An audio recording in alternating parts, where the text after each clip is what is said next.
Okay, so it's been about a year since I started filming all this.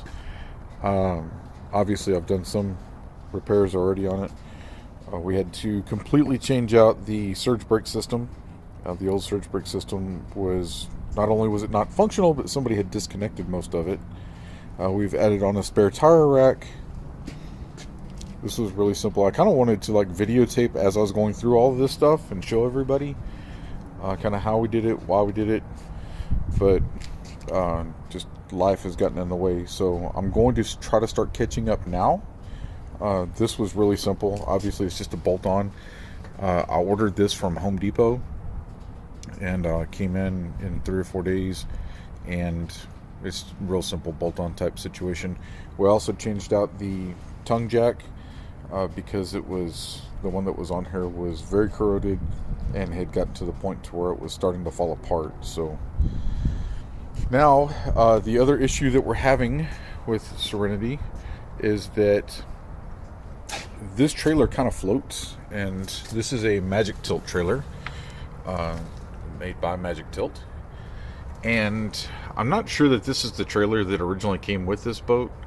It fits really well, but in the back here you can see these bunks are huge, and they're made out of wood, and the trailer's aluminum, so it's pretty light.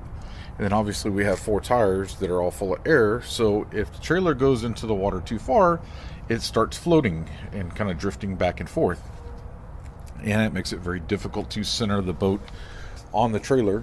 So we are going to try to put bunks in right here, starting from this cross member here, going back to that cross member right there, and by putting those bunks in, hopefully what we will get is a little bit, and we're going to put them in center, closer to the keel, so that it kind of holds the boat a little more centered as we put it onto the trailer. So that's what we're going to be working on today. Okay, so this is the hardware we're going to be using today. I have a 3-inch square tubing for my trailer, so I'm going to be using the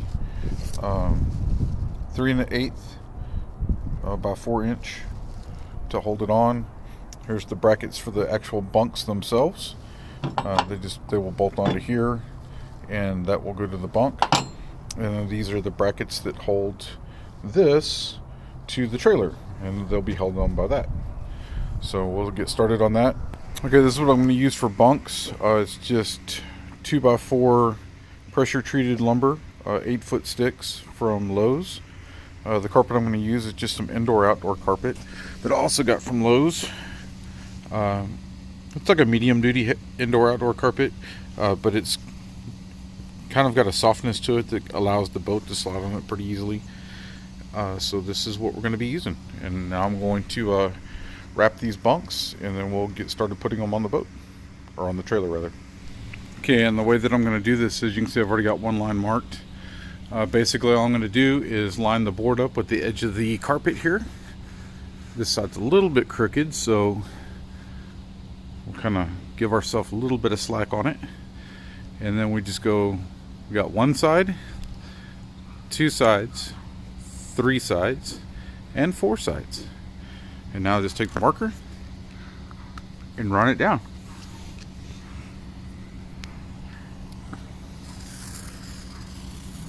And that should give me my line, and I'll run it all the way down until I run out of board, because that's going to be my straight edge. And then once I run out of board, I'll just line the board up with the rest of the line and finish out, and then I'll cut my strips. Okay, now I've got the pieces cut. My scrap is sitting up there. That's the piece out of the middle. Whenever you're cutting this, you could use a razor blade, maybe use your 2x4 as a straight edge. I use these heavy duty scissors. These are the old school, like steel ones. They used to be really common when I was a kid. Now everything's kind of gone to this light duty stuff, but these work really, really well, and you can usually find them in like a craft store, or you can even find them in hardware stores. Okay, now what we're going to do is we're going to flip over the carpet with the fuzzy side facing down towards the ground, lay the board on the back side. So this is the underside of the carpet here. We got it laying on there, and then we're just going to fold it up on either side, because the way that we're setting these up, this is going to be the bottom right here, and then we'll just run down here with a staple gun and staple it all on. I used stainless steel, the heavy duty stainless steel staples from Arrow. They work really well and they don't corrode very quickly because they are stainless steel. Okay, moving right along. Now, as you can see, this is going to be the bottom side of the bunk. This is where my seam is. And this didn't have to be perfect right through here because this is going to be the bottom side of the bunk. It's going to be facing the ground, so nobody's really going to see it. When you get to the end here, basically you want to trim it back to where you have enough to where you can kind of cover the end up. And you just want to fold it like a present and then staple it down. The top side is the main part. We want to make sure that the top side doesn't have any big folds or twists or bows in it, so that we don't end up getting the boat hung up on there at all, because if it does have buckles and twists in it, then the boat will get hung on it and it'll start tearing your carpet and it'll be harder to get your boat on and off the trailer. And so when you're done with the end, it should look something like that. Just something kind of neat. Tuck it away. It don't have to be perfect. I didn't mention a minute ago, but two things. One, I am using 1/2-inch staples on this. Like I did mention that they are stainless steel, but I'm using the 1/2-inch staples, and I have a little hammer here to help drive them in if they don't go all the way in. So just keep your little hammer with you. Okay, so after getting this one together, I realized that right here I had a cut in it. This is the leftover carpet I had from redoing the bunks, the big bunks under the boat. I had a cut, and I put some staples in the cut itself, and then I covered it with another piece. I don't know how well this is going to work, but we will see.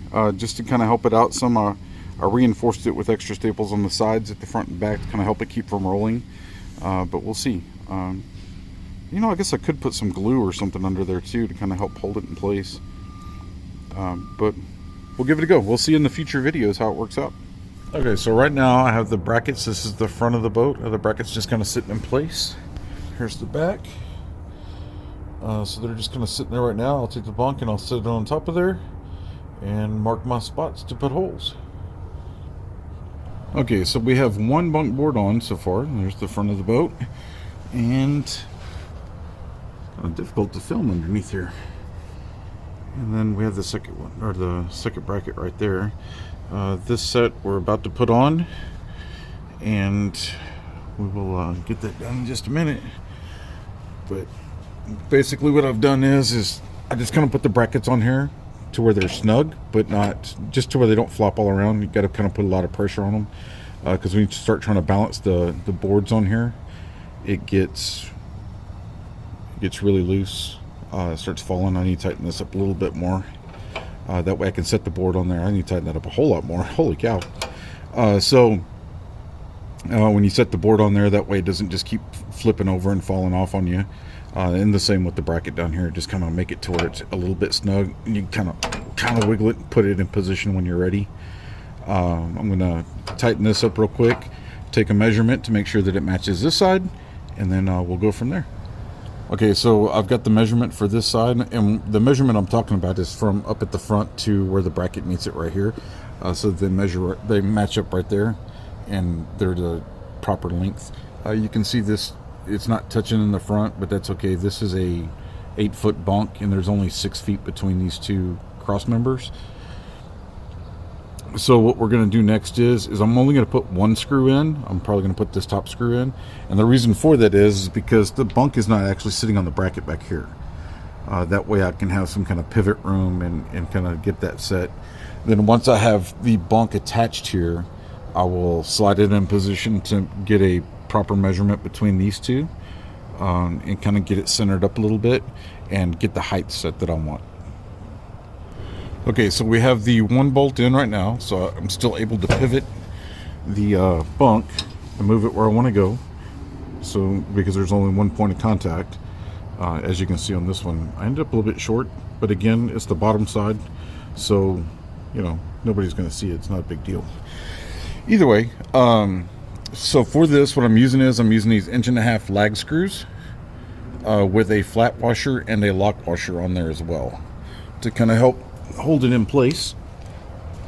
And then what we'll do is we'll get down here, kind of get this set up, get it started. That way we have our front to back measurement correct. then we'll move the bunk in place. Now I do start with the front and kind of get it set in place first, and the reason is because the way the boat hull is shaped on this particular boat, it's easier for me to push up right here and then make it fit flat all the way across. And it's going to put a little bit of bow in the board, but that's okay. That's kind of what it's there for. Okay, so I have it secured now. It's all on. The problem I'm running into though is that I'm having a hard time centering the bunks on the trailer because of the issue that we're having. That's why we're putting these bunks on. With the trailer floating and the boat both floating, it's hard to center the boat. The boat is a little bit off-centered right now, and so what I was able to do is center the bunks with the boat itself instead of the trailer, and then when I take the boat off again, I will just do my measurements and center the brackets onto the trailer so that when I put the boat back on, the boat should go on in the center. We shall see. Real quick, a couple of things that I probably could have done a lot better. Well, I got to put these last couple of lag screws in, but I put these brackets facing this direction, thinking to keep everything in line here. Is kind of what I was thinking. But in hindsight, that made it a lot more difficult to get these lag screws in because this part of the bracket's in the way. The other thing, I screwed up and did not bring a drill bit with me. Because obviously you want to put a pilot hole in this before you try to put those thick lag screws in. I didn't do that. So what I did is I took a wood screw, just a basic little wood screw, and I ran it in and out of the hole several times in kind of like at slightly different angles to kind of do that. It took me a whole lot longer than if I would have just had a drill bit. But definitely I probably could have set these brackets up a lot better. And there's probably somebody out there that's going to tell me you put them on wrong to begin with. So, which possibly, I have no idea. This is my first time doing this. I'm not an expert. But so food for thought. Maybe if I would have put this bracket facing the other way and put this bracket facing the same direction that it is now, it would have probably worked better. I just wanted to have these brackets on this side to kind of minimize this gap in between the wood as much as possible. So we'll see how it works, and worst case scenario, we take it apart and do it all over again. Well, it took me a lot longer than I wanted, but they're in, and hopefully they'll work good. At the very least, they look pretty decent, so we will give it a test this weekend. Okay, one thing I didn't mention before when we were putting these bunks on here is that I did get these original bunks recarpeted since the first video that I made, and it works way better now that the carpet's on there. I had no idea that it was going to make so much of a difference, and it makes a huge difference. And then again, we did replace the brakes, so you can see the brake cable there.